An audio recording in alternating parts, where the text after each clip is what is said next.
don't know. I might have put 1 o'clock, and then because we're an hour behind in Jamaica, and it's at 2 o'clock. So let's just share it, man. And I'm just going to do the intro. And next year, they won't even walk. Because it's 1 o'clock there, right? Yep, 101. Yeah, that's what 22 million black victims of Americanism are waking up, and they're gaining a new political consciousness, becoming politically mature. And as they develop this political maturity, they're able to see the recent trends in these political elections. Any minority that has a block of votes that stick together is in a strategic position. Either way you go, that's who gets it. You're in a position to determine who go to the White House and who stay in the doghouse. You're the one who has that power. You and I have never seen democracy. All we've seen is hypocrisy. Today, look around America. We see America not through the eyes of someone who has enjoyed the fruits of Americanism. We see America through the eyes of someone who has been the victim of Americanism. We don't see any American dream. We've experienced only the American nightmare. We haven't benefited from America's democracy. We've only suffered from America's hypocrisy. And the generation that's coming up now can see it and are not afraid to say it. And are not afraid to say it. And are not afraid to say it. Welcome, welcome, welcome to a special edition of Black Westchester Presents the People Before Politics radio show. The Get Out the Vote special, the pre-primary special. We got 2 big elections coming up. I'm AJ Woodson, that's my partner Damon K. Jones, and some sunny undisclosed location. Exactly.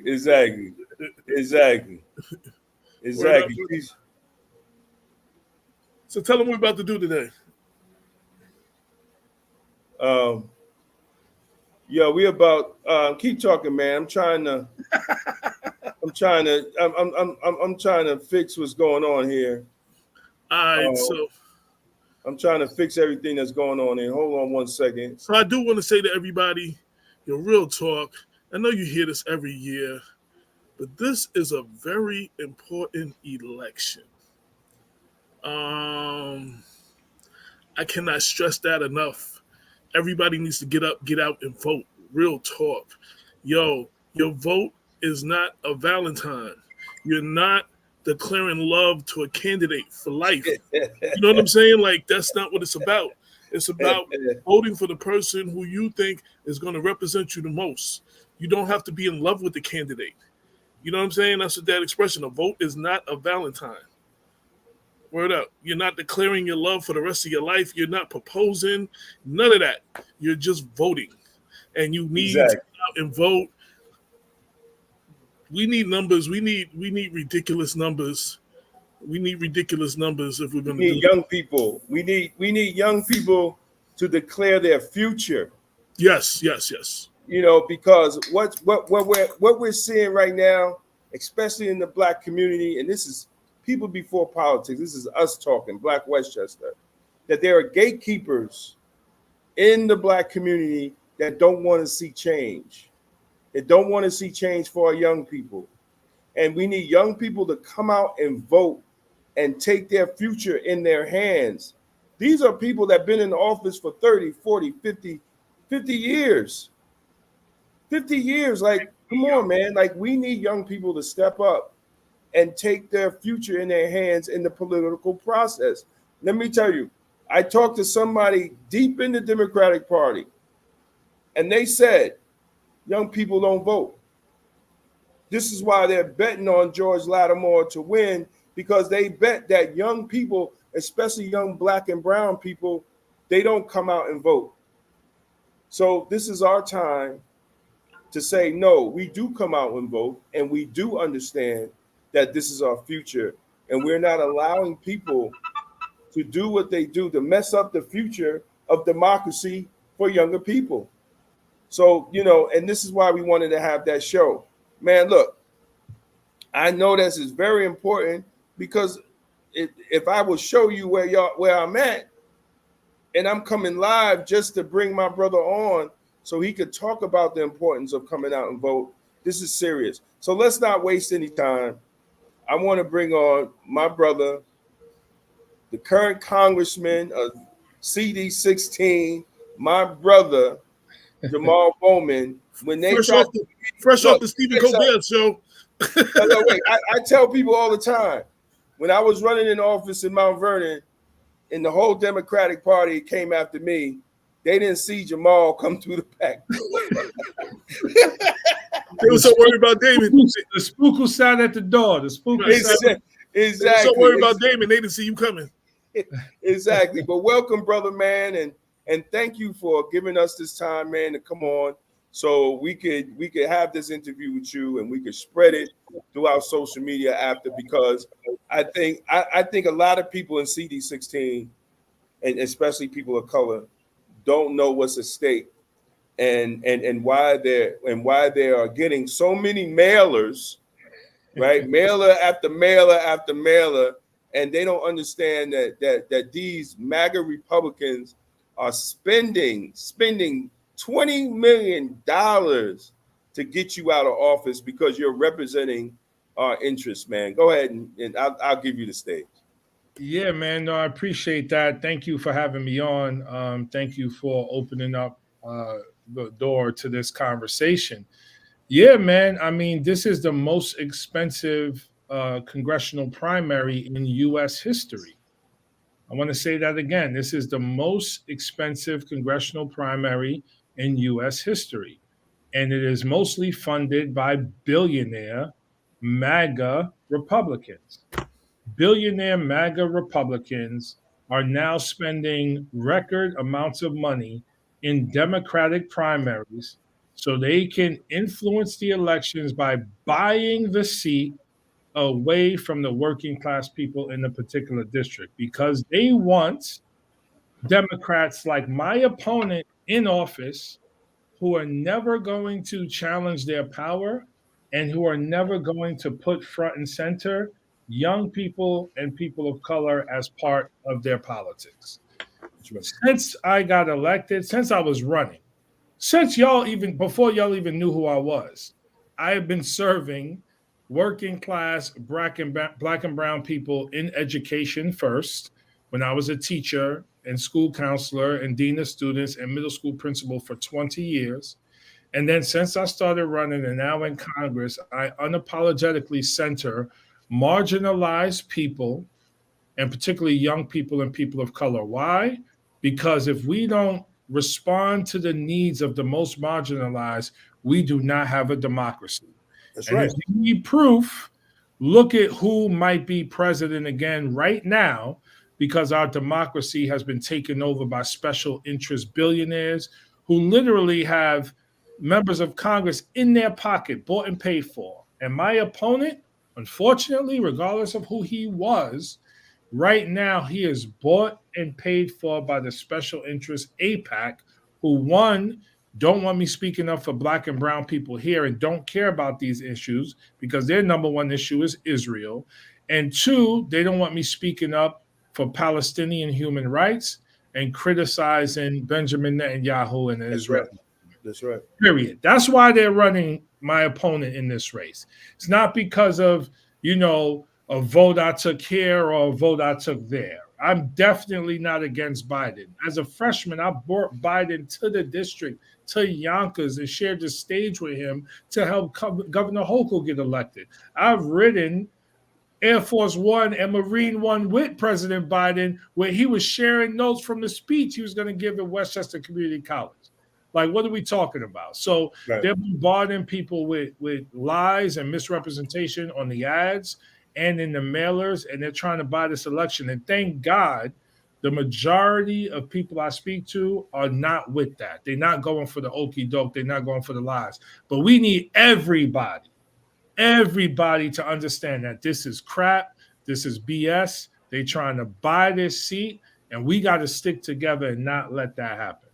Exactly. And the fact of the matter is, brother, and I'm going to let you expound on this because we see the mailers with all the lies and the fact that you're against Biden. I want you to explain because when I tell people, they get it, but I want it to come out your mouth why you voted against the bill and what was taken out that benefited Black and brown people and poor people in Westchester County. Yeah, let's speak specifically about the infrastructure bill. So that was not Biden's full agenda. Biden's full agenda included universal child care, universal pre-K, paid leave, historic investments in affordable housing, which we need desperately, increases in SSI, and historic investments in home care. That was Biden's full agenda. In the last second, conservative Democrats strong-armed it and made us vote on the infrastructure bill without Biden's full agenda.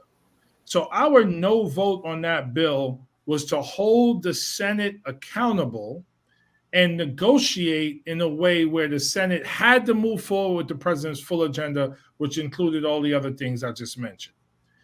Because unfortunately, Joe Manchin killed President Biden's full agenda.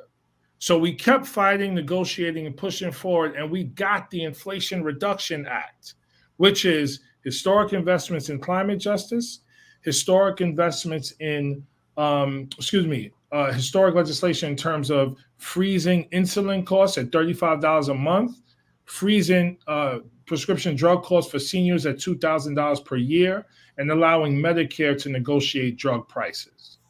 What happens in Congress is we pass these major pieces of legislation, but they leave Black people out, they leave Latinos out, they leave seniors out, they leave children out. That's what that infrastructure bill did. 97% of the benefits of that infrastructure bill go towards white men, and it leaves out Black people, people of color, women, marginalized people, seniors, and our children. And so people need to understand, Congress has been operating this status quo way for years. And we wonder why we don't got what we deserve in our communities. Because you got people there just voting with the status quo. I am never going to negotiate or leave seniors behind in place of roads, bridges, and tunnels. Of course I support roads, bridges, and tunnels. Who doesn't? But what about our seniors, our children, our family, and our babies? That was Biden's full agenda. And his chief of staff, Ron Klain, said it. Progressives were pushing Biden's full agenda, like me. And that's how we got the Inflation Reduction Act. And so, again, that's what happened with that bill. But in terms of working with Biden, I was one of only 2 freshmen on the conference committee negotiating the CHIPS and Science Act. I wrote personally multiple amendments to the CHIPS and Science Act, which was Biden's signature piece of legislation, bringing manufacturing jobs back to the U.S. I wrote part of that bill, the parts that focus on community wealth building, regional tech hubs, and worker cooperatives. I wrote that with President Biden. I worked with President Biden along with Elizabeth Warren to create the Renters' Bill of Rights that the White House just created. I've worked with President Biden to ban ghost guns across the country. We wrote him a letter after the young kid Julian was killed in New Rochelle, pushing him to ban ghost guns. What did he do? He banned ghost guns. What did he do the following year? He opened up the White House Gun Prevention Office for the first time in U.S. history. And again, we've invited President Biden here multiple times, one to help Governor Hochul campaign, which he did. He came and she won, and one to be at Westchester Community College. I shared the stage twice with the president. Right. And rode Air Force One and Marine One with him. What are we talking about? That's what I'm saying. They lying. And they ain't trying to say, I'm trying to cut SSI when I've been a champion for SSI since I got in. And why would I want to cut something that disproportionately hurt Black and brown people, including my mother when she was still alive and my father? Like it is, but it's so much propaganda and it's so much money. It's record money. Historically, whenever Black people or people of color, marginalized people speak up, what do? It's backlash. They come after. Exactly. And so thank God, like I said, most of our people see through it, and most people, not just black people, most people see through it. We need everybody to see through it because, again, where's my opponent's record as it deals with building black political economic power or the political and economic power of people of color in Westchester? It doesn't exist. That's right. It doesn't exist. Let me. Now, there's one thing. Your opponent, who is the county exec, which is literally the CEO of Westchester, he talks about you take credit for things you had nothing to do with. I want you to explain. Sometimes I explain things to people how Congress works. Yes. Like you're one of how many votes?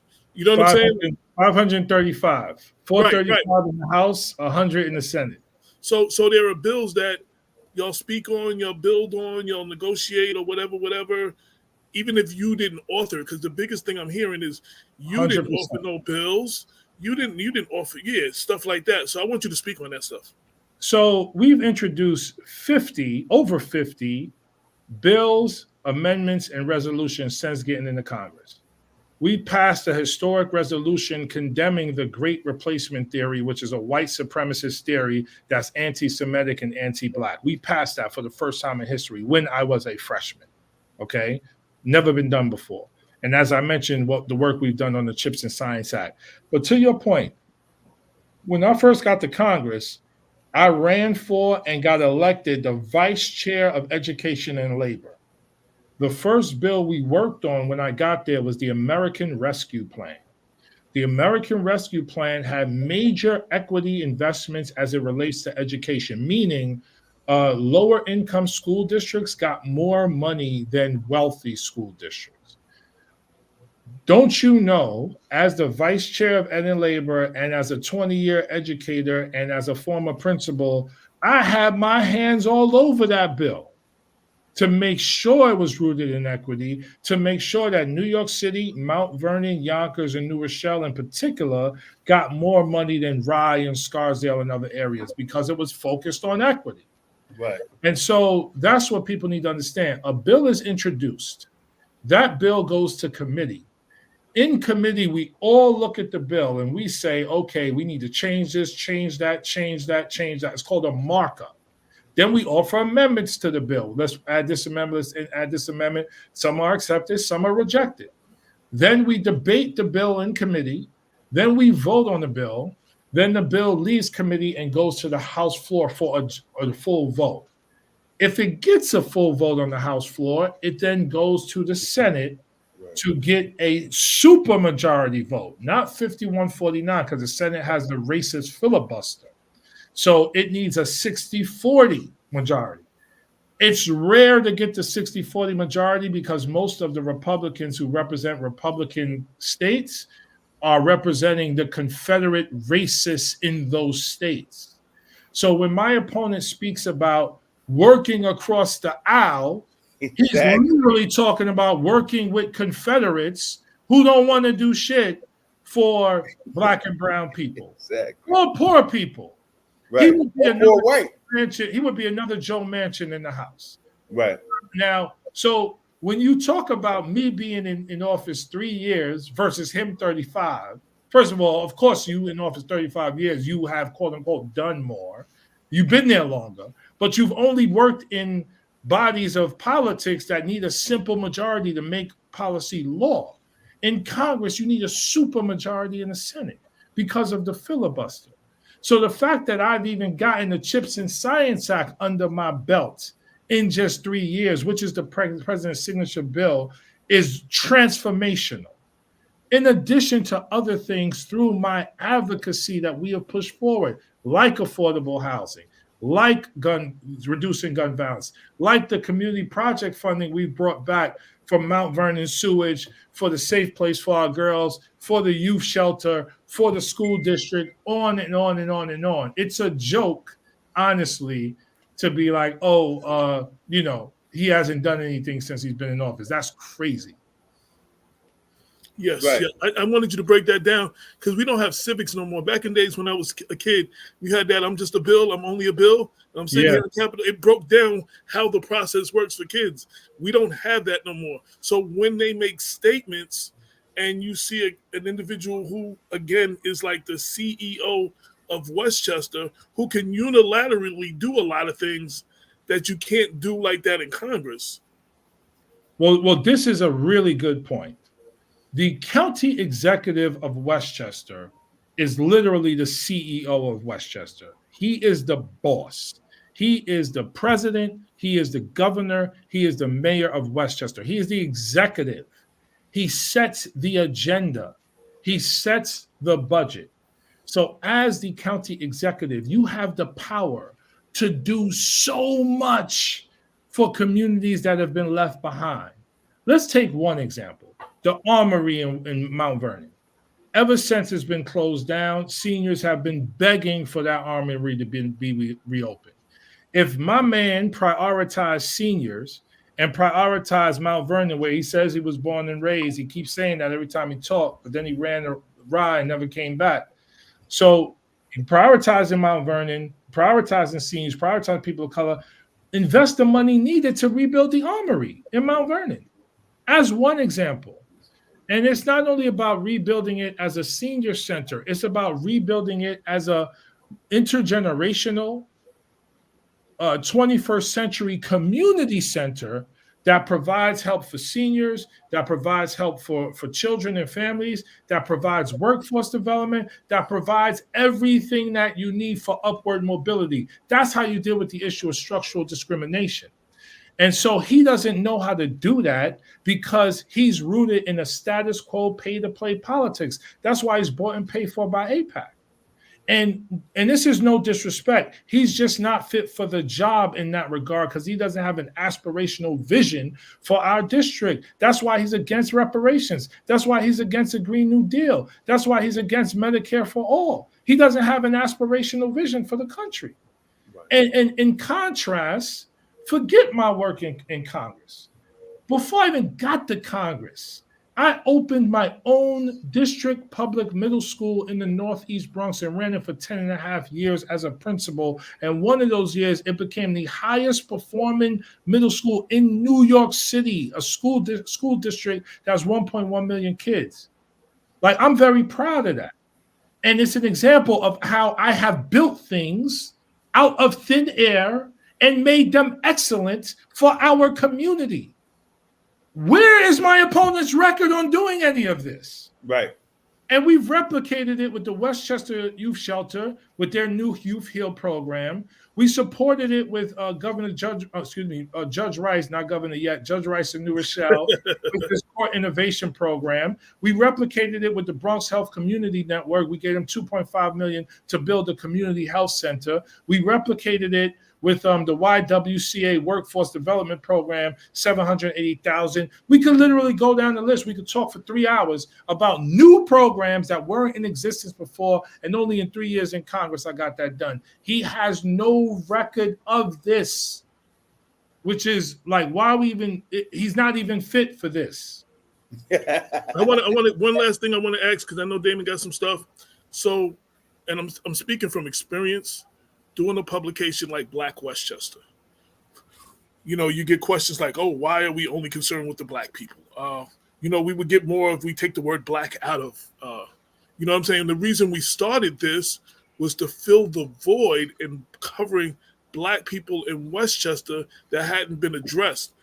I say that to say to you, you're accused of only caring about Black and brown people. You understand what I'm saying? And not caring about the rest of the district. And you explained in the debate questions that you care about the whole district, but you're paying more attention to the marginalized areas who don't get attention. I want to give you a chance to speak to that. Yes. So thank you for the question. So yes, I govern for the entire district and have relationships with the entire district.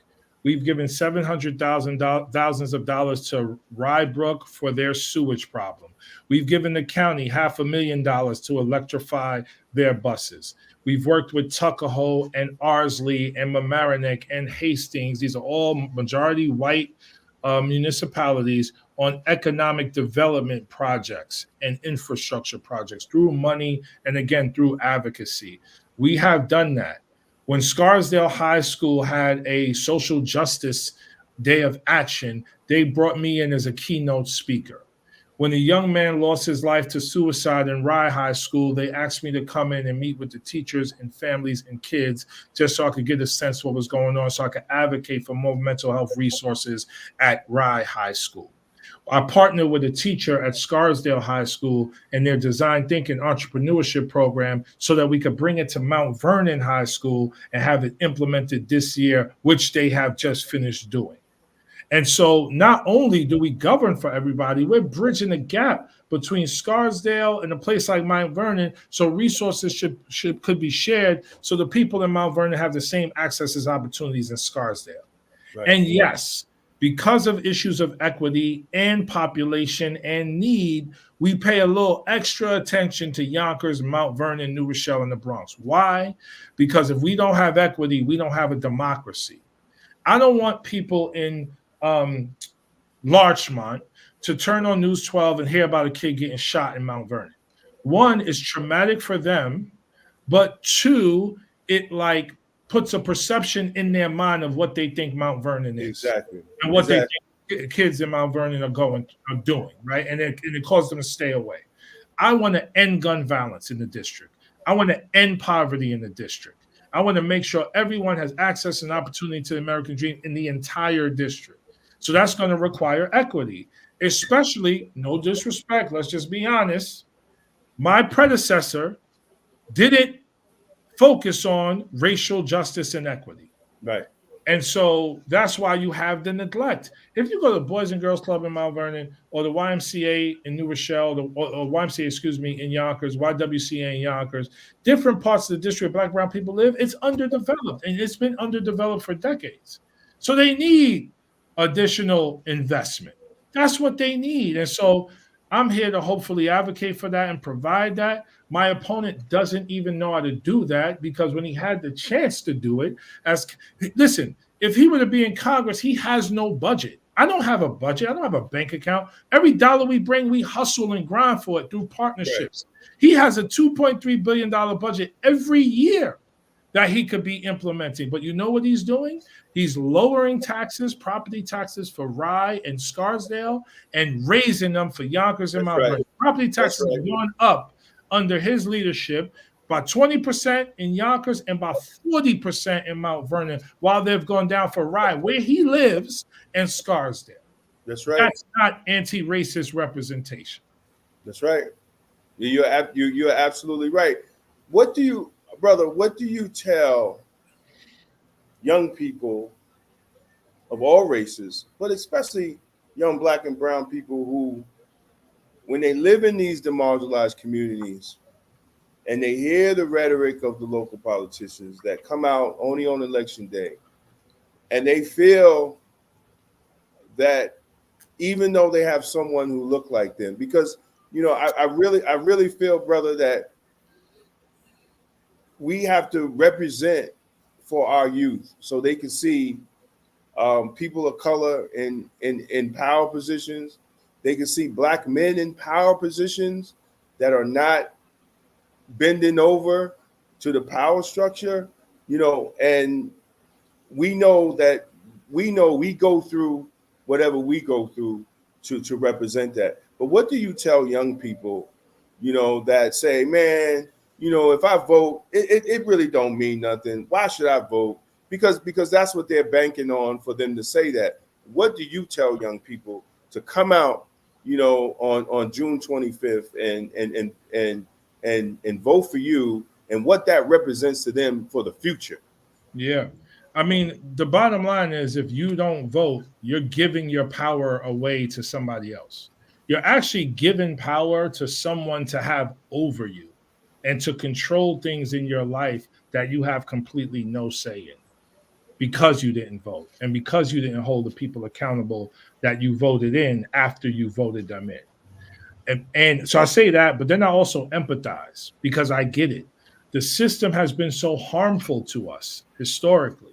It's been harmful to young people. It's been harmful to people of color. It supports the wealthy. It supports special interests. So it's harmful to us. So we want to stay away from it. But the only way to change it is to vote and be involved. You can't just vote and leave. You got to vote and hold me accountable. So Right. what does that mean? That means calling my office. That means writing to my office. That means following up. That means tweeting at me if I'm not responding. That means engaging with me and working with me so that we can govern together.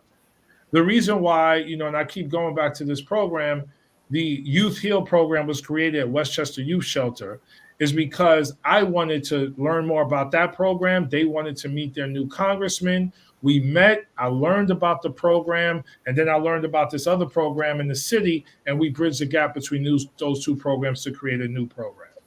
And so I empathize, I get it. The system hasn't worked for us, but if you don't vote, you're playing right into their hands. You're giving power to fascism, and you're giving power to people who just want to have power over you. And I'm glad you said not just young people of color, but all young people. So we were just endorsed by the Irish Echo, which is a major organization in the Irish community, particularly in Yonkers and the Bronx. And the brother wrote his reasoning for endorsing me, and he pointed out two things. One, my focus on education and children, which that's my life's work. Education, children, no matter what, I'm always going to do that work. But then two, he focused on me having the courage to speak out on Palestine and speak out against the occupation. And what I need people to understand, if we allow the oppression of Palestinians to continue, it's the same way, it's as if we allowing the oppression of Black and brown people here. And it's the same system that is oppressing children in the Congo with slave labor. It's the same system that is oppressing the people of Haiti and Sudan and Central and South America. It's Western imperialism. It's white supremacy as an ideology. And so we should be fighting back against all systems of oppression, period. And this way of thinking, us versus them, is binary, infantile way of thinking. We can have safety and security and freedom and equality and humanity and clean housing and clean water and healthcare for everyone. We just have to work for it and fight for it.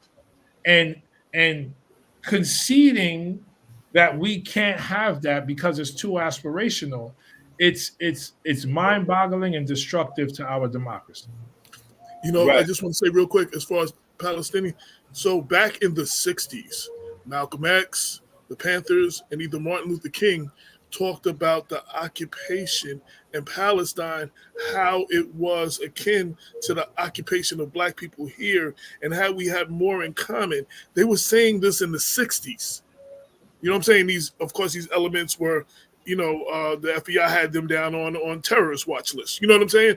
But this is something they were saying we have to fight for this across the board, occupation of anything. And there was a relationship between what we were going through and the long-term occupation of Palestinians. They've been saying that since probably before the 60s, but I've heard all three say that, especially the Panthers, especially Malcolm. 100%, and Kwame Ture as well, and many others. Like the 60s was about civil rights here, and it was about anti-war around the world, but particularly in Vietnam, and it was anti-occupation. And so we are all children of that. We all come from that. Our legacy, particularly the legacy of Black people in this country, is a legacy of fighting for civil rights, fighting for human rights, fighting, for abolition, fighting for the things that we need as a country to make the country realize its ideals, the things that Dr. King not just spoke about in the I Have a Dream speech, but the things that he spoke about later on in his life when he talked about fighting against racism, capitalism, and militarism. And so our responsibility, not just as Black people, but as Americans, as human beings, is to continue that fight. The fact that my opponent, who's a so-called lifelong Democrat, is allowing Trump billionaire donors to fund his campaign and is doing fundraisers with Trump billionaire donors and is endorsed by an organization that is mostly Republican MAGA billionaire funded. The fact that he is doing that shows you that he cares more about himself, winning this election, and maintaining the power structure status quo in American politics. He is not about serving the people of this district, who are mostly working class, mostly people of color, who are severely rent burdened, who are underemployed, who don't have access to health care, who are fighting against gun violence, on and on and on and on. And I keep telling people, he's not going to be able to do as much in Congress if he were there that he could be doing right now as county executive. How has your life, anyone, been positively impacted by him as county executive? How has your life been positively impacted by Jamaal Bowman, who's only been in office 3 years? And if we weren't having an impact, they wouldn't be spending more money to get us out than has ever been spent in primary history. This is a historic election, everybody. So all that, I can't get out to vote. You need to get out to vote in record numbers to make sure the power elite and all their money don't buy this seat. Because I guarantee you, if they're able to do that, my opponent is honored by developers. How do you think they're going to try to move us out and develop this district differently than what they're currently doing right now? I want to say, I'm giving you last words, but I definitely want to say, so we supported George. We supported him when he ran for CE. We supported a lot of his policies. And what it comes down for me as the editor of Black Westchester is someone who represents my interests. And that's what we should all be about, what represents our interests.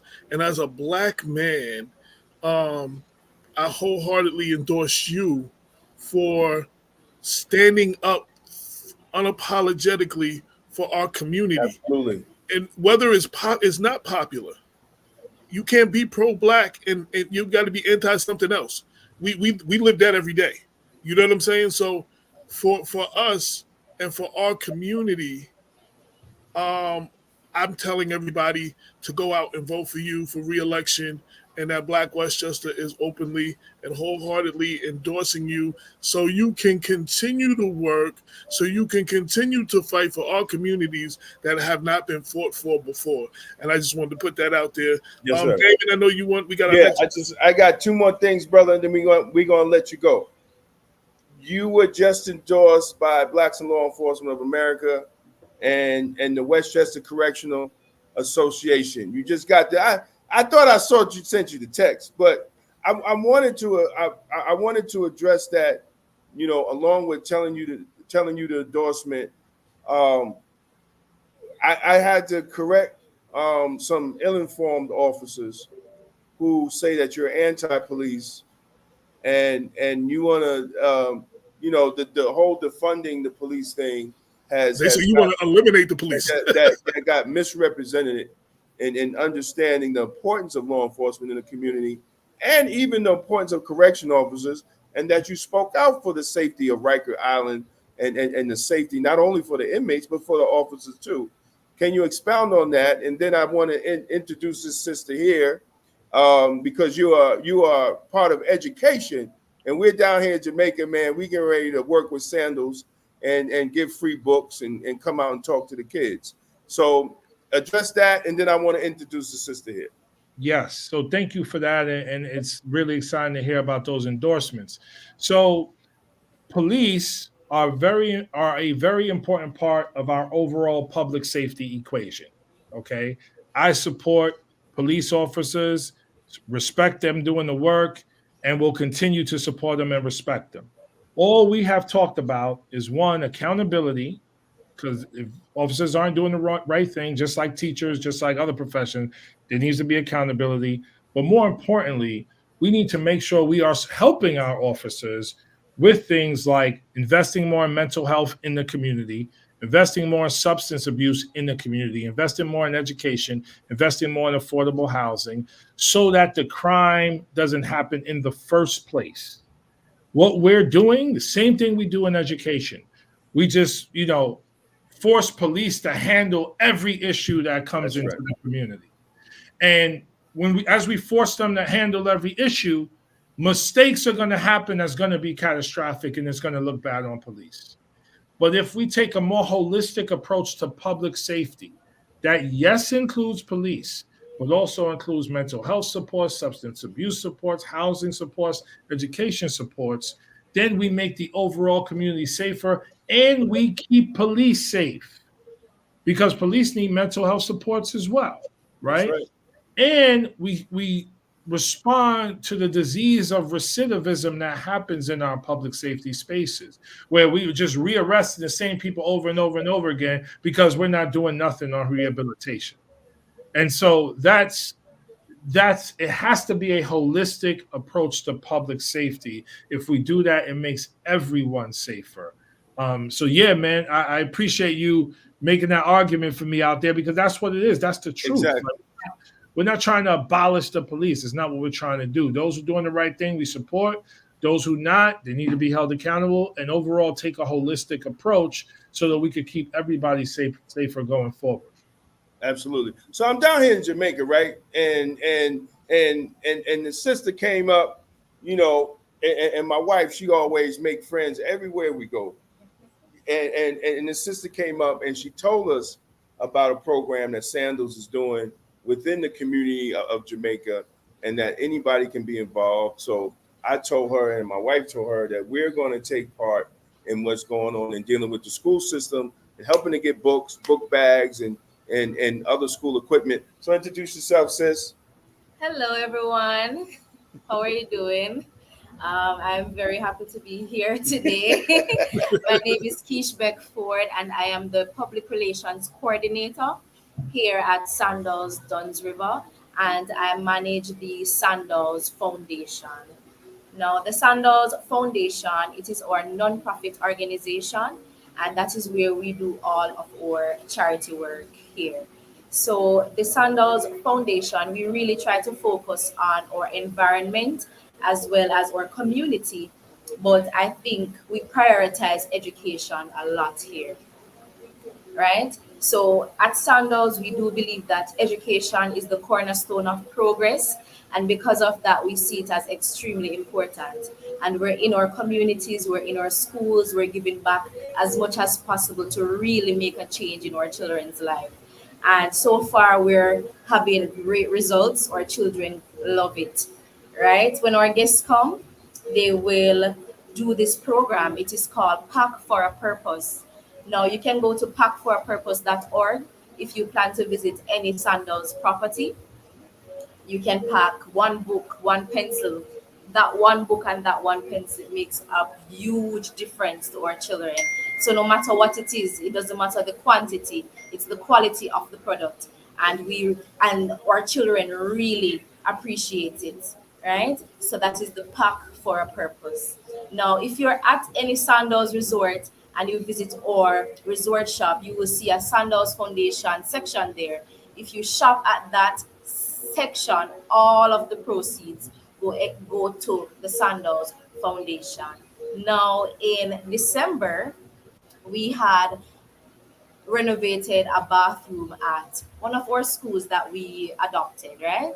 So we completely changed out all the toilets, all the showers, we retiled, and we made sure when the children returned in January after the Christmas break, they had a new bathroom to come to school.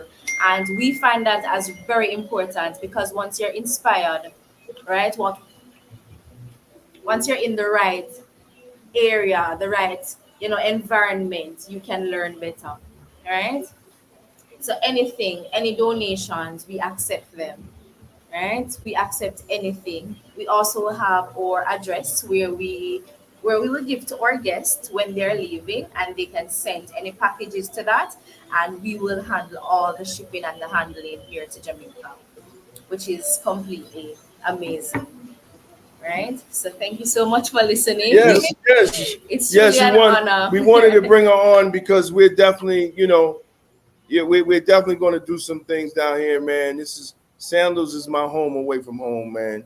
And so if I could get a chance to come down here and go talk to the kids and get my wife to talk to the kids about law enforcement and what Black law enforcement is in America and how we represent our people there, it's a great thing. And I told her that you would be on the show, brother, and you're an educator. Yes. So I know you would enjoy what Sandals is doing. And after you win, brother, we can make it happen down here. We gotta make it happen. So good to meet you, sister. Thank you for sharing that. And absolutely, I'm a lifelong educator of 20 years. I think I mentioned before. I was a teacher, school counselor, middle school principal for 10 years, right here in this district. I don't know if Damon told you, like this district, there's a very, very, very, very large Jamaican community, West Indian community overall. And so that collaboration just makes sense to be a part of that. So let's definitely follow up and chat after June 25th when we win this election, after we get out record numbers of people to go out and vote. So we definitely got to follow up. That's right. And anything we got Wagstaff. We got Wagstaff holding it down, sitting in the back. I see you, brother. We're gonna bring him on and he's gonna be because we betting on Black. Like we betting on Black the whole election. We betting on Black. So let me comment as we close out, brother. Yeah. What's the last words you want to say with people, man? Yeah, so it's really important to make this point, right? Like we're not anti any community. That's right. So we work in collaboration with every community in the district, even the Jewish community, although my opponent and his supporters continue to try to paint me as anti-Semitic. It is not anti-Semitic to criticize the state of Israel. It is not anti-Semitic. We are not criticizing the Jewish people. We are criticizing the state, particularly Benjamin Netanyahu and his behavior towards the Palestinians, right? That is what we're doing. We work in collaboration with Jewish communities. Bend the Arc, Americans for Peace Now, If Not Now, Jewish Voices for Peace, Jews for Racial and Economic Justice. Like we work closely with these organizations throughout the district and beyond. So we're not anti any group of people.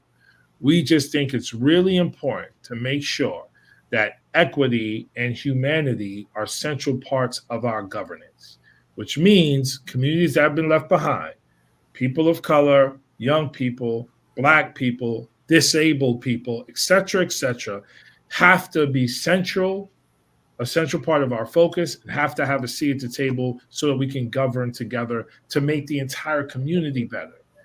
This entire district is a representation of America.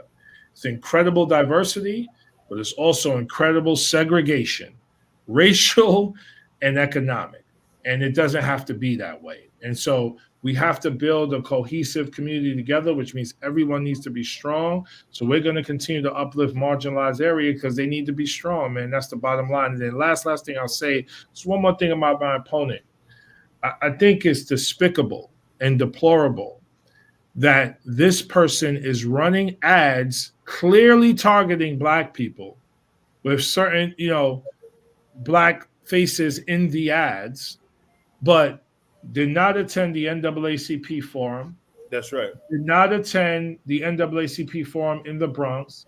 Hasn't come on the Black Westchester. That's right. And you feed our people propaganda, but you can't face them directly and answer tough questions. That is the most despicable thing for me about this campaign. And by the way, the Black History event, you said I take money from Hamas, and you continue to allude to me being associated with bad characters in the Muslim community. So it's not just an exercise in anti-Black racism, it's anti-Muslim racism as well. And so we all got to come out and vote in big numbers, rise above that, and do everything we can to win this election, not for me, but for us, because we got to show the district, the country, and the world that we are the many, we are the people, we decide the direction of our district and our country, not big money in politics. We don't care how much money you spend. I just want to say in closing, so in the two pre-primary issues we did, one of the things we did was talk to many people in the district. And what I was very much pleased to find out There were Jewish residents that support you. There were Muslim residents that support you. There were all kinds, like it was just like you're getting painted as this person that only does for black and brown. But all of these people that are not black and brown, including the reason for Latimer running is because, you know what I'm saying, the Jewish people are unhappy with you. There were a lot of Jewish people that I spoke to, including a long list of Jewish people who wrote a list to the county exec and told him not to run. You know what I'm saying? So I just wanted to point that out. I wish you well. Like I said, Black Westchester wholeheartedly endorses you. And our decision to endorse comes down to what's best for our interests. AIPAC is doing what's best for their interests. Other people do what's best for their interests, but nobody talks about what's our interests. And that's where we stand as Black Westchester, news with the Black point of view, what's best for our interests. And we believe that's you. Thank you, brother. Appreciate y'all. Peace and love, man. Thank you, brother. Yes, let's get out to vote, brothers. Appreciate y'all. No doubt, no doubt, no doubt. Peace, peace, peace. All right. Peace, peace, peace. Now, this next brother we have is coming up is a very, very important election as well. Wow, what's it said? I never support anything Bowman stood for, but now I support the man. I admire him for his stance. Wow, that was Sam Zerka. Wait. That's coming from the legendary Sam Zerka. Sam Zerka. This next brother, I wanted to bring him on. Again, everybody goes from their lens and what's best for them. Right.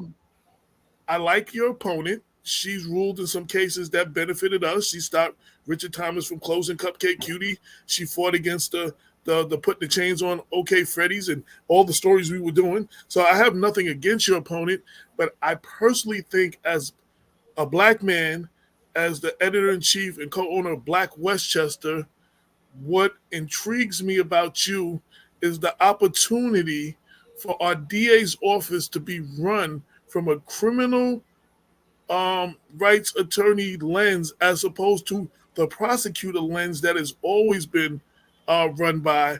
And those are the things that draw me to you and your body of work. So welcome to the show, Mr. William O. Wagstaff, running to be the first Black district attorney of Westchester County.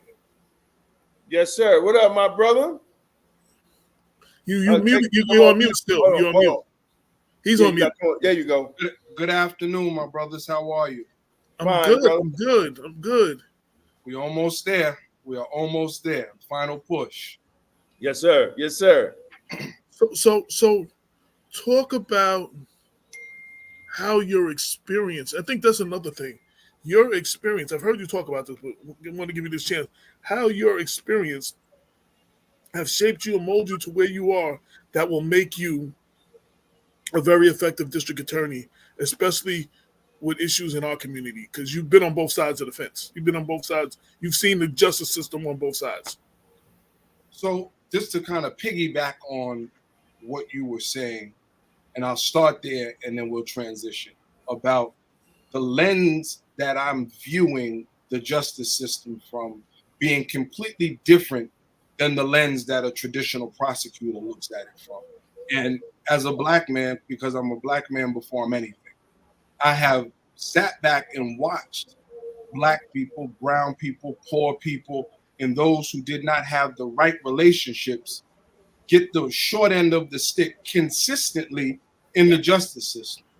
And it's because, to me, instead of prosecutors looking at, well, what's the just outcome, they have been looking at what's my conviction rate, how many people can I lock up, how long can I keep them locked up, and they've never been looking at, well, how do I help the individuals, because you come to court and announce your appearance as being on behalf of the people of the state of New York.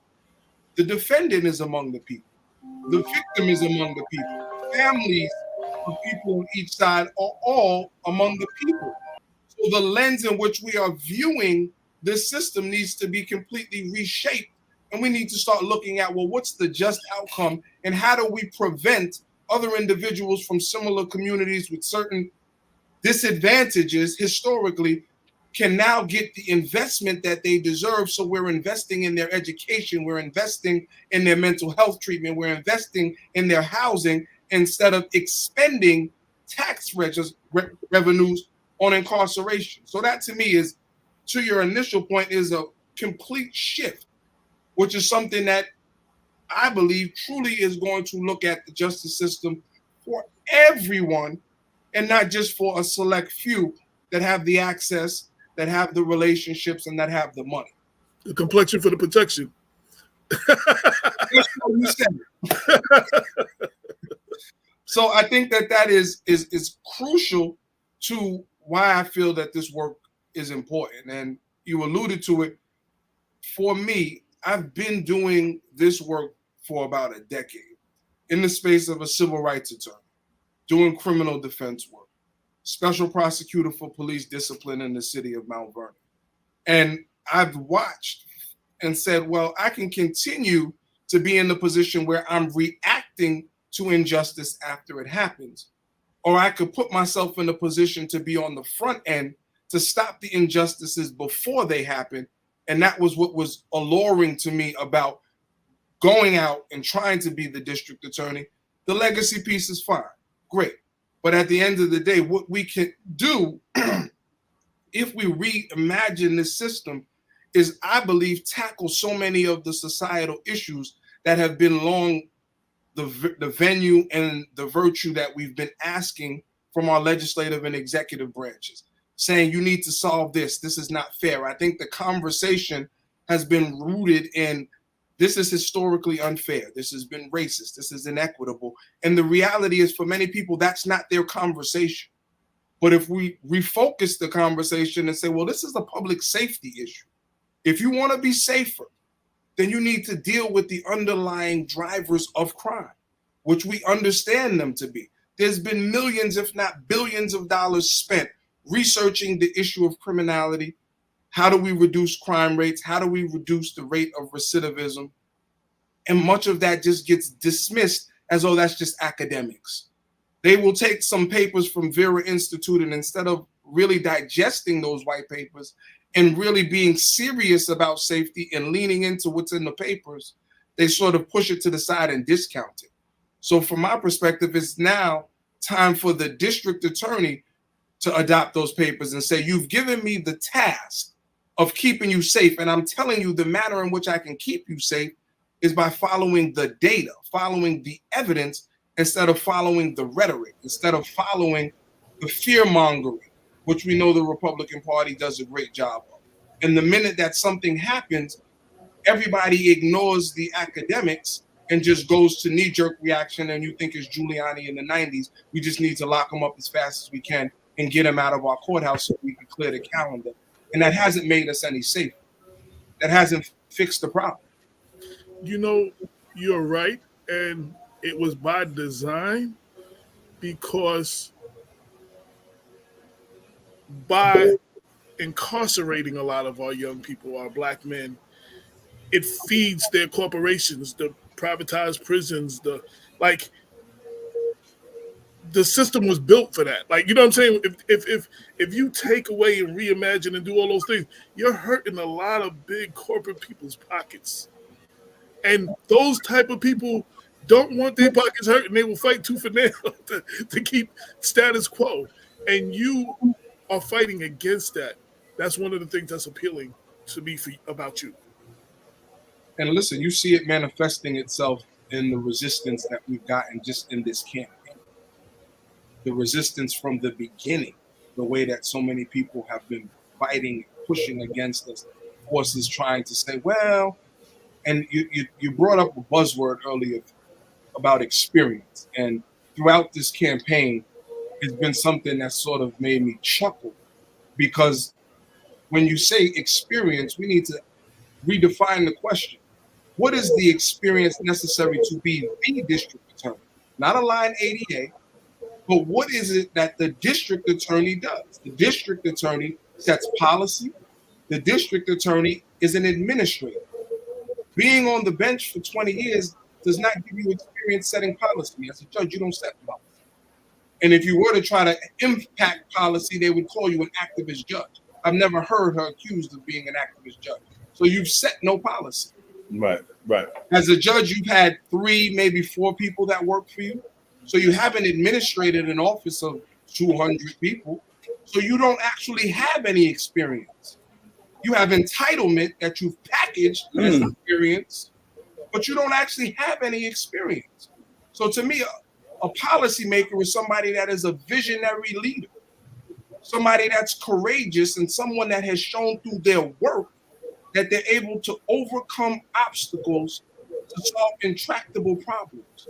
What obstacle in life have you had to truly overcome? Your life was handed to you. You had a father who laid the ground for you so you could be an ADA, so that you could then be a judge. You have the party now trying to put you in a position to just be the exalted district attorney. So tell me what you've overcome. Contrary to things that I've had to overcome, and I said this at the convention, the statistical probability of me being an attorney with my background was less than 3%. The statistical probability of me being an attorney who graduated second in his class from Fordham Business School to have an MBA after being an attorney is probably less than 1%. The statistical probability of me being a viable candidate for Westchester District Attorney when in over 206 years, there's never been a person of color, some would say is damn near impossible. Exactly. If you were counting on one of us to be able to set the policy that is going to reimagine the criminal justice system, come on, let's be serious here. That shouldn't even be a conversation. And because of my MBA, I have the actual education to administrate an office of that size. I have a successful law practice. So I don't know what this experience that they've been peddling, I think that that is misleading. And the reality is that based on life experience, education, and just raw intelligence, that I'm the best fit in this moment for that office. And we really shouldn't be having the conversation that we're having, but we understand how systemic racism is. I want to pass it to Damon as a lifelong person in law enforcement who has fought for criminal justice reform, who has been a correction officer, who has seen the effect of the mass incarceration of Black people and brown people. I want to pass the mic to him to ask you some questions from that lens. Yeah, brother, and thank you for coming on the show, man. I really appreciate you taking the time to come on Black Westchester when other opponents have refused to. But what is your vision for police accountability? Because one thing, and using the DA's office to build a bridge between the Black community and the justice system, because I think as we have these conversations and we still see police misconduct on Instagram, on all over social media, being the top law enforcement officer in Westchester County, what is your vision to hold them accountable and also build that bridge so we could trust law enforcement and trust the justice process? So what will be your vision in that office? So first, I'm going to say something that may seem a little bit out there, but this is what I truly believe. I don't even think that the discipline of police should be handled by police departments. And I don't believe that the prosecution of police when they commit a crime should be handled by the DA's office. There should be an independently elected inspector general. Mm-hmm. There should be assistant inspector generals, just like their assistant district attorney, and allow that office to deal with police, politicians, corruption, and let them have the authority to do internal investigations and discipline them if discipline is appropriate, and then file charges and prosecute them if criminal charges are appropriate. Because despite the best of intentions, I don't see how a police department, even if this individual has been off the street for years, is going to seriously be able to investigate their sister and brother officers without having bias, without thinking, well, I remember that situation where they pulled me out of a jam and that's a good officer, and finding ways to excuse the conduct. Similarly, when you look at the Public Integrity Bureau, yes, these may be ADAs that don't handle regular criminal prosecutions and they say that there's a wall, but at the end of the day, your office relies on their relationship with the police to make their cases. So are you truly in the best position to be unbiased and actually go after these officers? So I'll start with that. I think that there should be a reshaping of the way that prosecution of politicians, police officers, and investigations should be handled. So that's one. But dealing with the framework that's currently in place, I'm going to continue to do the work that I've been doing as special prosecutor for police discipline for Mount Vernon and as a civil rights attorney. I've shown, and oftentimes you have people who are running for office where you're required to rely on what they say, whereas with me, you can rely on what I've done. That's right. Work that I've been doing, I've shown that I'm not looking to be antagonistic to the police, but I also am going to hold them accountable. There are officers since the mayor of the city of Mount Vernon appointed me special prosecutor that have been removed from the police department. There have been charges that have been preferred against them. There have been trials, and there have been officers that have been removed. There are officers that have been disciplined. There are civilian employees of the police department who have also been disciplined. So I'm not asking anybody to necessarily take what I'm saying on faith. They can look at the work and see that the work matches the words. For the Public Integrity Bureau, we continue to do the work of holding these officers accountable and not be fearful of the blowback. I think one of the things that I believe made it difficult for Mimi Rocha, even though she had the best of intentions, was she had never been at odds with the law enforcement community. And she walked into this wanting to be a reform-minded prosecutor. But when she realized that there was pushback within the office and pushback from law enforcement, that was not comfortable for her. And I think that that made her resistant to leaning in and doing everything that she pledged to when she was on the campaign trail. I've proven again by my work that I have no problems with being uncomfortable. Representing Black Lives Matter was not comfortable. Representing the family of Jarrell Garris when you had people that were calling and threatening me, threatening my family, that wasn't comfortable. But in none of those situations have I bowed or buckled. And I continue to be the same person that I was as a civil rights attorney I will be when in office. The way I think we improve the relationship with communities of color in the police as the top law enforcement office, you should be in the community just as much, if not more, than the police. So you can then signal to individuals, even if there is a wayward police officer that does something wrong. You know that when it gets to the district attorney's office that has the authority to decide that they are going to prosecute or decide to decline to prosecute, that you've had contact with the ADAs in that office. You've had contact with the DA, and you have confidence that no, if the stop is no good, if there's an issue with it, it's not going to be prosecuted, and you're not going to be squeezed into taking a plea deal when we know that we can't prove the case beyond a reasonable doubt. And that also requires diversification of the staff in that office. The office does not reflect the communities that it serves. The district attorney's office in its current iteration should have way more Black, brown, Asian, gay. It should have a better cross-section of the people that it's serving. There should be in every single branch an ADA that speaks Spanish.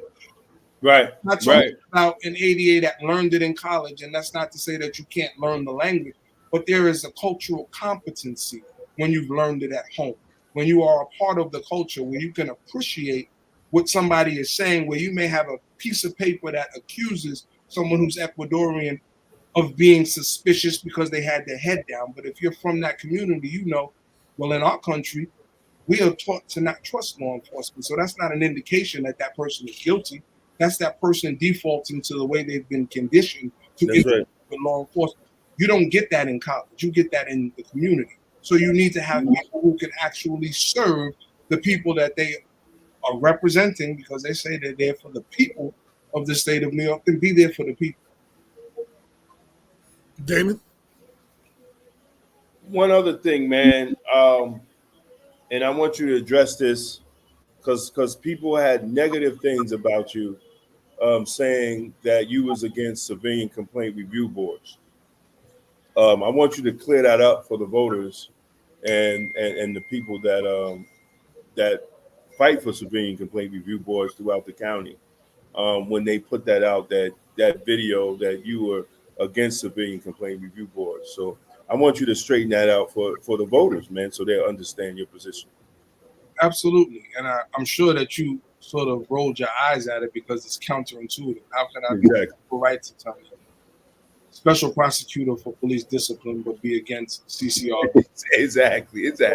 That was, again, the political gamesmanship of somebody trying to snatch an excerpt of a Zoom conversation when I was on the Mount Vernon police reform and taking it out of context. There was a proposal that they wanted the CCRB or individuals in the community to have the ability to hire or fire police. And my response to that is no, you can't do that because people are not sophisticated enough, lay people, to make decisions about hiring or firing a police officer. That's what you have police professionals for. You wouldn't allow people to decide if a doctor should have their license or have their license taken. You wouldn't allow non-lawyers to make decisions about attorneys. So it's a profession.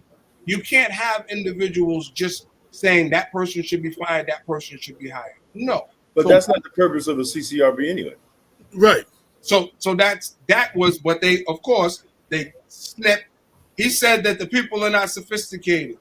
That's not what I said. Right. That's not what I said. Right. That was the way that they tried to frame it, to say that I didn't think people could be on a CCRB. I 100% am in favor of CCRBs. And I was one of the people that voted for them to have the ability to actually issue subpoenas. Because I said, and if they want to play the recording, why don't you play the entirety of the recording, where I said to have a CCRB that doesn't have the ability to do subpoenas is pointless. Exactly. You can't do an investigation if you don't have subpoena power. Exactly. Let me oh damn, I forgot the question, man. Because when you said that, man, I mean, that has been the argument with CCRBs for the longest, not having subpoena power. And I think in which I don't know how Mount Vernon City Council does not have Your Honor Edwards' original proposal for CCRB. A subpoena power. So the subpoena power was in there, and to the point that if the officers didn't show up to come before the CCRB, every day that they show up, they didn't show up, they lost a holiday or vacation day or something like that to bring them in front. And since Johanna Edwards, and I know you're on the show, but I gotta just make it plain.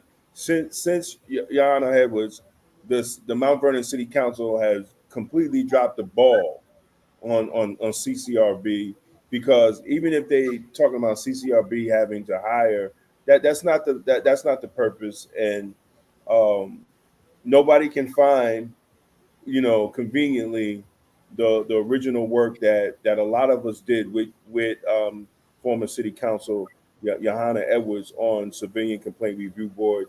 We had former commissioners, we had former law enforcement professionals, we have former civil rights attorneys advising Johanna Edwards, and the piece of work that he put together was very good, was very good, and it conveniently got lost within the city council. But I also want to ask you, brother, what's the importance? Because see, I look at you, I look at a lot of the young brothers that's coming up, that's doing a lot of good work in the community as the next generation. And, I talked to some of the older, my age and older, people that have been in the political process, and they bank on your generation and under not coming out to vote. And I had this conversation with you, right? And I had this conversation with a lot of other young brothers that are coming up in the Democratic Party and trying to make moves. How do you combat that when people has been in office and it's the same group of people that get elected or even get endorsed by the Democratic Party? and they never allow the young generation, to come up and step up and take charge, because they feel that young people just will not come out and vote. What's your message? How do you feel? And what's your message to people your age and under about the political process, even especially that you're running for district attorney, which is the top cop, right? Which controls everything. What is your message to younger voters? Well, one, to your point, I think that people need to be inspired. And young people are not, in my age and younger, are no longer okay with do what I say because I said so. Or you need to do this, you need to show up, you need to participate in this or be a part of this. They've largely rejected that. They ask a lot more questions. They have access to so much more information, and they're willing to step back and look at the process and say, hold on, this is rigged. This doesn't make sense. So you're going to pat me on my head and expect me to be a good soldier for 20, 30 years and then give me the reward of crowning me to be the next whatever you have available for me to sit in. And they don't want to do that. And I think that my recommendation has been, you are correct to be distrustful. You are correct to say, I don't want to do that, but you can't step away from the process because the decisions are going to be made whether you're at the table or not. What you must do is be in the room and be loud and bang on the table and continue to bang on the table until they give you a seat at the table. Right. Because that's the only way that we will ever evoke change. But I think that what is necessary to engage people need to be inspired. And too often the individuals that put themselves forth for these positions are falling into the mold. They want to be respectable and be nice. They don't want to rock the boat too much. And young people specifically see through that because they recognize that, okay, you may listen to the same music that I listen to. You may do some of the things socially that I do. But as soon as they make a seat for you and you get your seat, you're going to turn your back on us and not want to do anything to ruffle feathers and lose your seat. And so it's consistently being willing to say, hey, I'm going to tell the truth. I'm going to push the conversation where it needs to be, but having the credentials behind you that make it hard for anyone to assail what you're saying. If everything that you're saying is backed by evidence and backed by data, it makes it very difficult for people to discount. Absolutely. So my message is, now is not the time to allow apathy to set in. I understand. I wanted to say this in the last interview too. Politics is a participatory sport. So you have to participate, and voting is just one part of that. Once we can't vote, go to sleep for 4 years, and then come back and vote again. Like, you have to be a part of it. You have to go to the city council meetings, the town halls, the school board meetings. You have to hold your elected official feet to the fire if they're not doing what you want them to do. You have to be involved. The squeaky wheel gets the oil. If you're not standing, if you're not fighting for what you want, nobody's going to give it to you because it's the right thing to do. None of the things we ever got were given to us because it's the right thing to do. It's because people have fought for it. So Obama said, be the change you want to see. You gotta participate. And if you're not participating, you have no say in what goes on. 100%. And I don't know how, I understand the checking out. I understand the not wanting to be involved. I was like that too. I tell people before, people laugh when I say this, but it's true. Before I did Black Westchester, we started 2014. Before we did Black Westchester, my only involvement was in politics. I voted for Bill Clinton twice, and I voted for Obama twice. That was my only involvement in politics. I didn't know what an alderman was, the assemblyman was. I didn't care about that. I was just trying to make my money. So I understand that.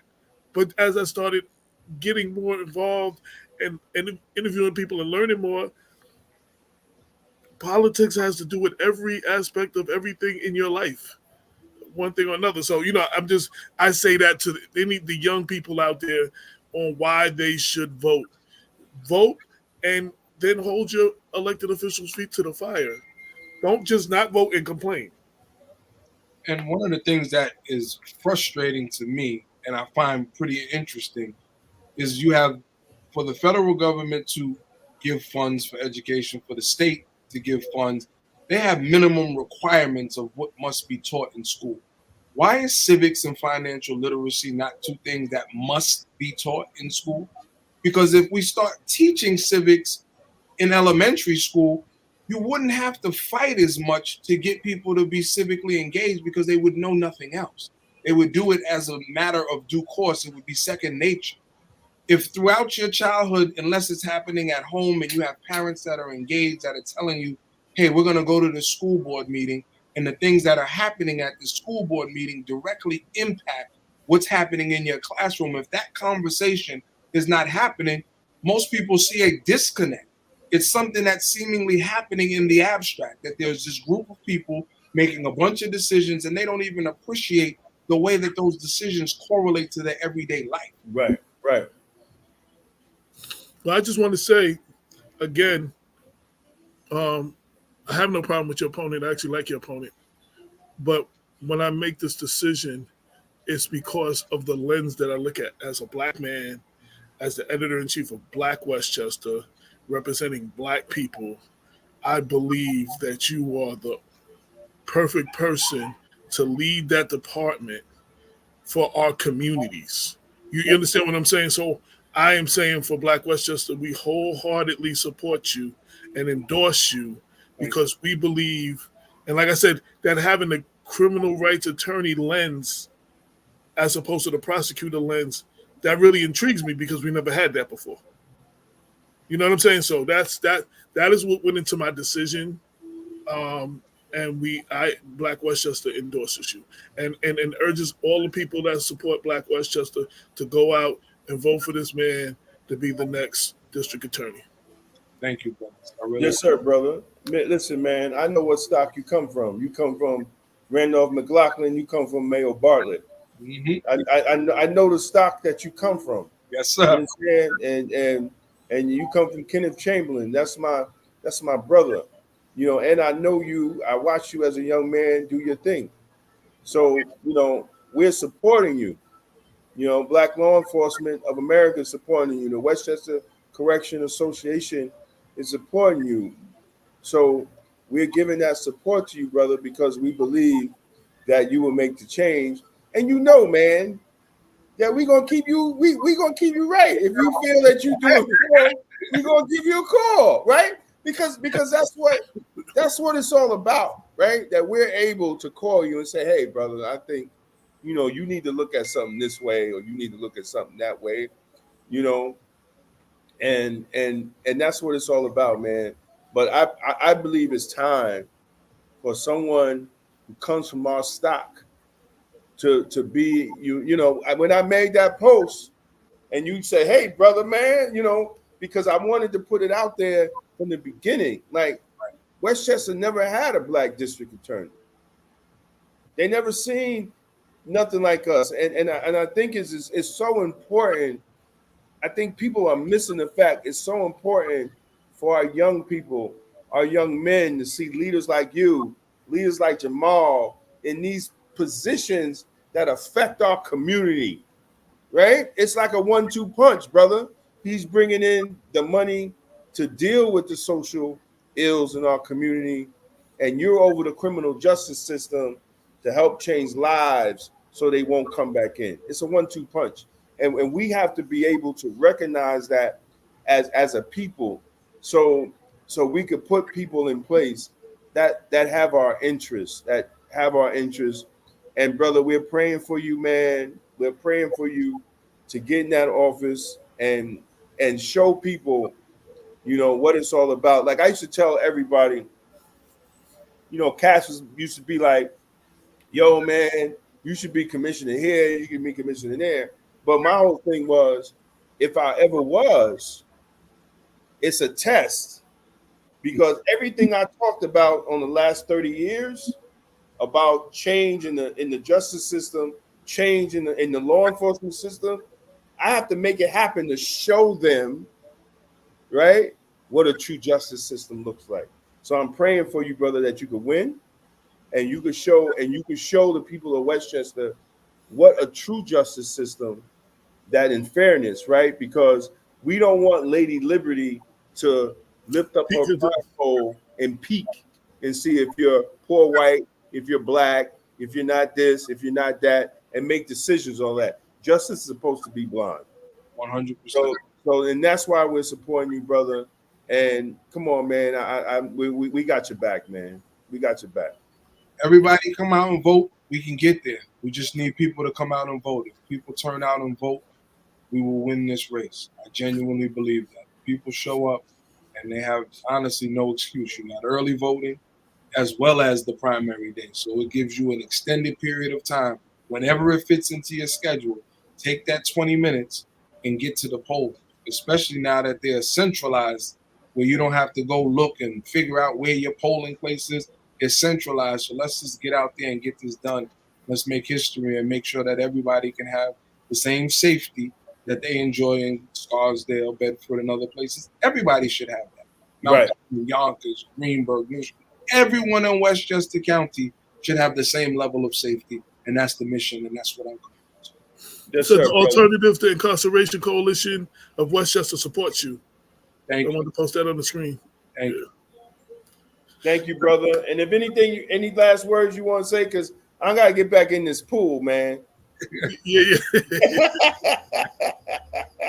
Please, please, please, everybody that is listening, that is supportive, use your social media, because social media allows you to reach people who may not be aware that there is a district attorney's race.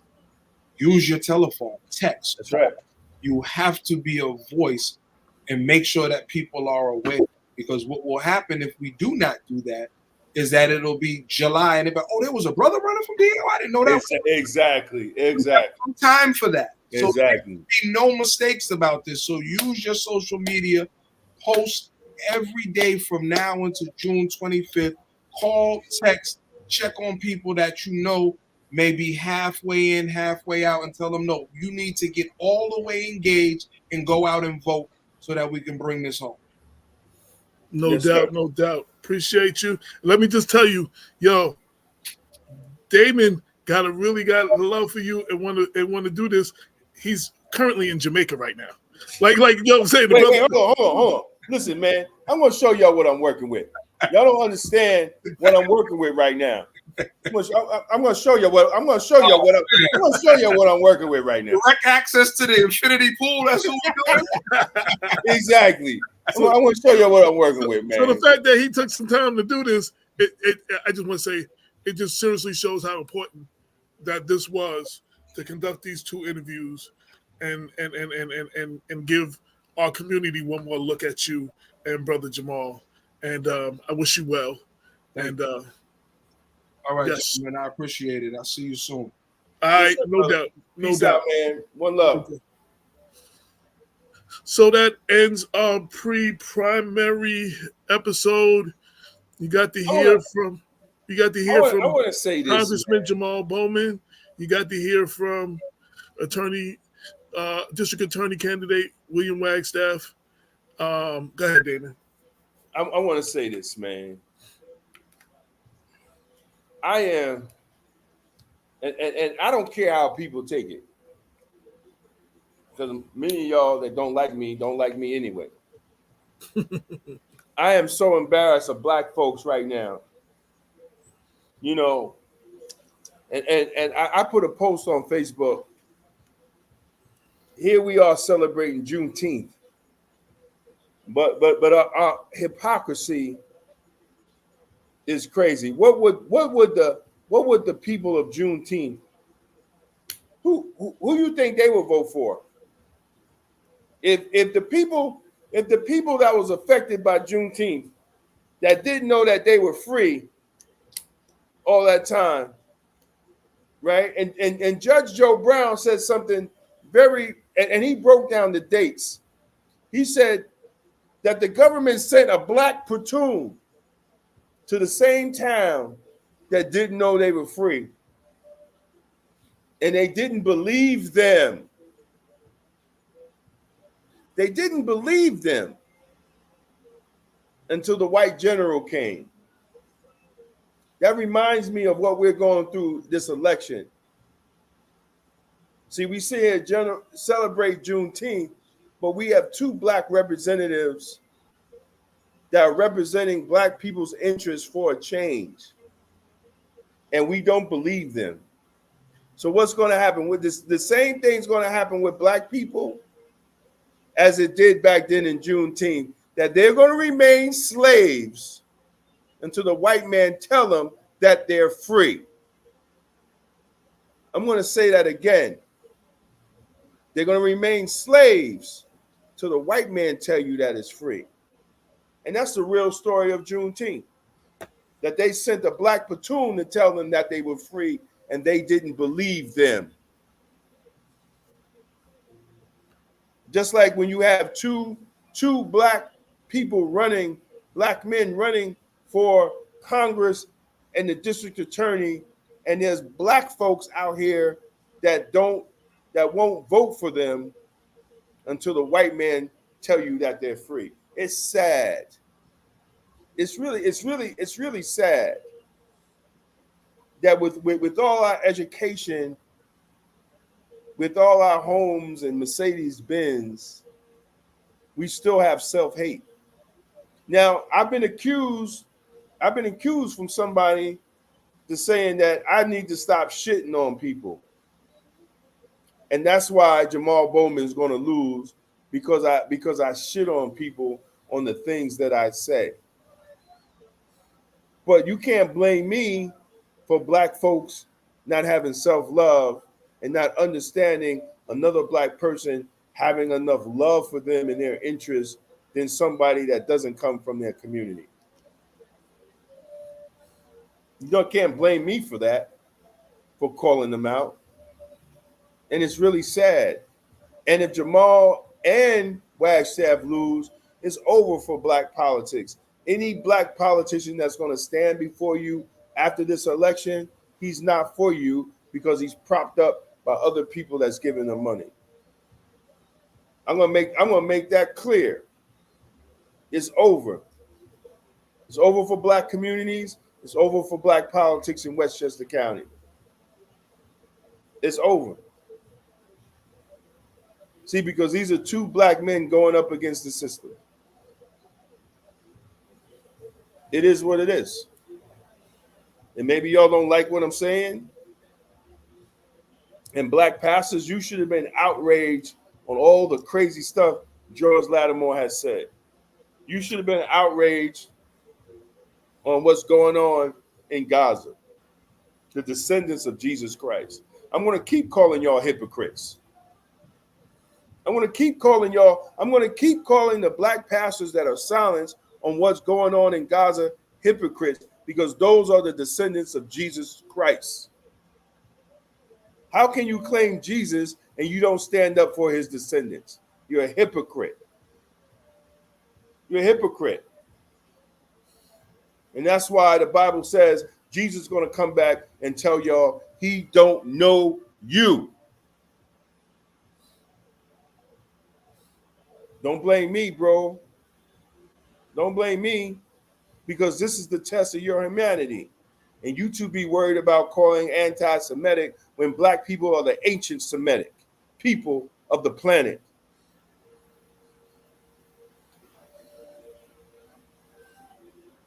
And you don't want to say anything about it. You want to be quiet because you're worried about grants and jobs. My pastor, R.C. Blake, said 2024 is the year of exposure. And a lot of your black pastors are going to be exposed because of your silence. I'm talking about those who dab in the political. There's pastors that don't get into the politics. I'm talking about those who dab in the political and want jobs from Caesar instead of saying, "Thus say the Lord." I'm done. I'm getting ready to get back in the pool. Yeah, so thank you all for tuning in to a special edition Black Westchester Power Hour. Black Westchester presents the People Before Politics radio show, the pre-primary edition. We gave you a last look at Congressman Bowman. You've heard what the commercial said. You've seen all the campaign lit, but you just heard from the man yourself. So now you have a decision to make. You heard from William Wagstaff running to be the first black district attorney, a civil rights attorney, as opposed to a prosecutor like it's always been. Um, the choice is yours, but whatever you do, get up, get out, and vote. It is very important. Politics is a participatory sport. A vote is not a Valentine. You're not pledging your love for a candidate. You're voting for what you think who's going to be best for the future, and deal with your concerns. So get out and vote, man. You got early voting up until Sunday, and then you have and early voting. You can vote at any of the early voting places, but on Tuesday, the 25th, you have to vote at your voting poll location. Get out and vote, man. This is very important. It's very important. Very important. With that, I bid y'all adieu. Damon, go back to having fun. Yeah, man, I'm done, man. I'm done. Yeah. Yo, this is Black Westchester. This is Black Westchester Magazine coming live from Mount Vernon and live from Dunn Rivers Fall, Jamaica, because we understand how important it is to get people out to vote. Your democracy is attacked right now by people that don't give a damn about black, brown, yellow, even poor white. They don't give a damn about none of y'all. So y'all have to get out and vote because they bet on y'all not coming out to vote. They bet on young people not coming out to vote. William Barber said, next video, I'm going to ask why the hell these Westchester entertainers are so goddamn quiet, especially the rappers.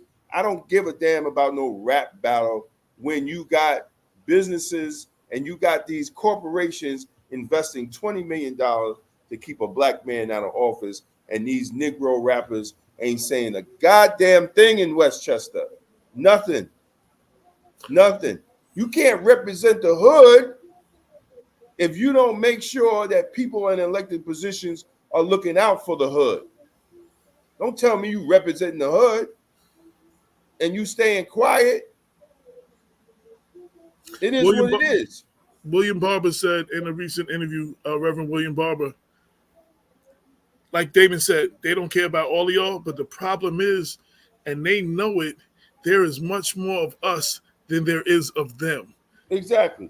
And if we come together and we come out in numbers, they can't win. So, dude, go out, get up. And where the black Democrats at? Get up, get out and vote. Yo, I'm getting out of here. That's it. Where the black Democrats? How the black Democrats? How the Black Democrats organization is silent? Listen, man, I don't care. I'm here, man. I'm having a good time. Where are the black Democrats, bro? So we went to a breakfast and AJ got an award at the Black Democrats. Jamaal made a very, very, very great speech. We ain't seen black Democrats since. Where are the black Democrats? I'm calling everybody out because you know why? Black politics as we know it after June 25th, black politics as we know it, if Jamaal loses, is over. We ain't gonna have nothing but slaves as elected officials. Yeah, I'm calling it. Look at AJ's like, Jesus Christ. So when AJ get that face that don't move when I'm talking. So with that, we done. We out. It's raining? With that, we done. Right, we out. Get up, get out, vote. Peace. We see y'all next time. All right. I'm open the door. Nah, I ain't going nowhere. I ain't done.